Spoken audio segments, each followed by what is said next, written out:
Hello and welcome to the transcription explanation of this design. It was done using this script developed by myself and Loren Sherman back in 2011, and it uses a combination of these different letter stems and modifiers to make each consonant here. And these consonants are read in a larger word circle, which is this blue line here, and they're read in the order of bottom counterclockwise. So we would start here and then go counterclockwise, like a time traveler going back in time. So that means on our first word here, our first letter is this one right here. So this is a completed circle, just like this one, this one, this one, this one, and this one. And that means it's a completed circle stem. And now to tell the difference between these two stems, we have to see the position of this completed circle.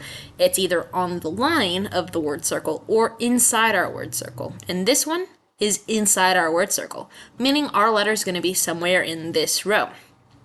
Now to figure out which of these letters it is, we have to look at the modifiers. And modifiers are dots, so like all of these dots here, lots of dots in this design, or lines, which I made these little curvy guys here. Lines, they can curve, they can go wherever, and they can even count for multiple letters, just so long as they end on the letter stem. That's where they count. So one line makes it in this column. So this row plus this column is an N. And then we have this guy. So these things that look kind of like dots but are open in the middle are vowels. And that's what this shows. And vowels can be by themselves or attached on the same consonant stem.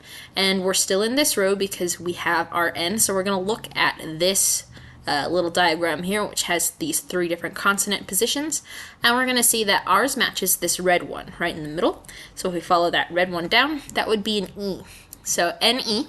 Then we have our next consonant, which is a shallow divot stem, so like this one. The difference between these two is that a deep divot, like this one, is more than 50% complete of a circle and like starts to curve back in on itself like an omega or a horseshoe, whereas this one does not. It is 50% or less complete. So we have this row, and again, one line on it, so same column as the N, making it a V. Here we have a vowel, and it's by itself, so we're going to look at the bottom here, not in any of these consonant stems. And an E is right on the line of the word circle. And then we have an R with 1, 2, 3 dots.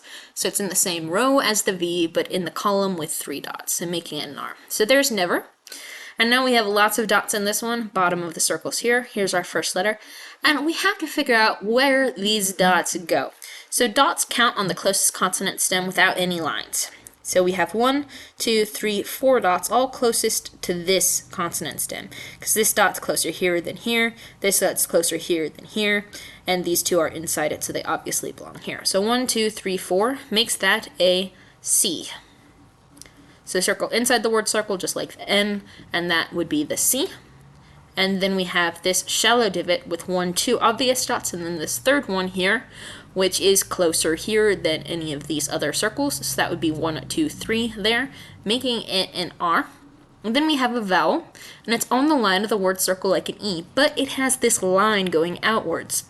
That makes it a U, this purple one here. And then we have an actual E, just like that one. And then we have this, which is very similar to the C, but with 1, 2, 3 dots instead of 4. So 3-dot column makes that an L. So C-R-U-E-L is cruel.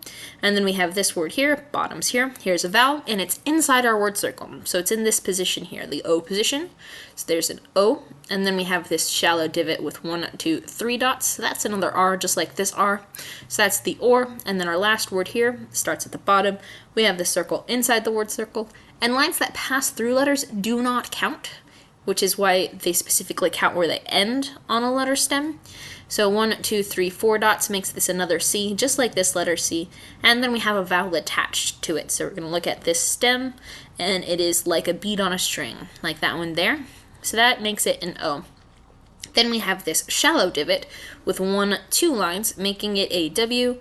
Here's an A outside our word circle. This has 1, 2, 3 dots, making it another R. 1, 2, 3 dots on this D, 1, 2, 3 dots on this L, and 1, 2 dots on the Y, because R, D, and L are all on the same row. And then a Y is close, but just 2 dots. So yeah, that would be that design. Never cruel or cowardly. And I'm really happy with how this design looks, kind of like a big star field passing through like a big, like, it feels very celestial, planety. feels like stars and stuff. So yeah, that's that design. I hope you like it. Bye.